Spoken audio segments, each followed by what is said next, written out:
তোমরা আশা করি সবাই জানো যে ম্যাট পারফরমার্সে আমাদের যে ঢাকার মধ্যে মেডিকেলগুলো আছে, ঢাকা মেডিকেল, সোহরাওয়ার্দী, সলিমুল্লাহ এবং মুগদা মেডিকেল, এই 4টা মেডিকেলে ঢাকার মধ্যে যারা অফলাইনে পার্সোনালি পড়ায়, আমি এবং আমার সাথে আমার সহপাঠী এবং আমার যারা জুনিয়র আছে, তারা কন্টিনিউয়াসলি যারা মেডিকেল অ্যাডমিশন টেস্টের জন্য পড়ায়, তারা আসলে হোম টিউটর হিসেবে পড়ায়।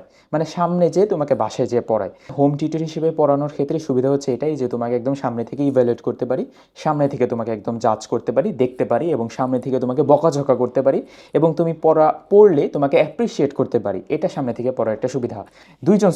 একজন স্টুডেন্ট 6 মাস আগে থেকে পড়া শুরু করছে, আর একজন স্টুডেন্ট লাস্টের 2 মাস আগে পড়া শুরু করছে।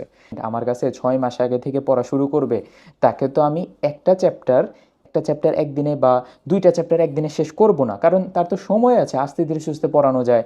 আমাদের ম্যাক্সিমাম অফলাইনের যারা টিচার, তার সপ্তাহে 3 দিন করে পড়ায়। তাহলে সে কিন্তু একটা চ্যাপ্টার 2 দিনে, অথবা জৈব যৌগ চ্যাপ্টারটা অনেক দিন সময় নিয়ে আস্তে ধীরে সুস্থে পড়ায়, যেন তার সামনে এইচএসসি পরীক্ষা এবং আলটিমেটলি মেডিকেল অ্যাডমিশন না শুধু, সে যেন ভার্সিটি অ্যাডমিশন টেস্টের জন্য একটা ভালো ব্যাকআপ পায়। কিন্তু যদি 2 মাস সময় থাকে তাহলে কি করব? 2 মাস সময় থাকলে আমার একদিনে বোটানির 3টা চ্যাপ্টার একদিনই পড়ানো লাগবে। যে তখন যদি আবার বলো যে ভাইয়া পড়া বুঝি না, এটা কি আমাদের দোষ বলো?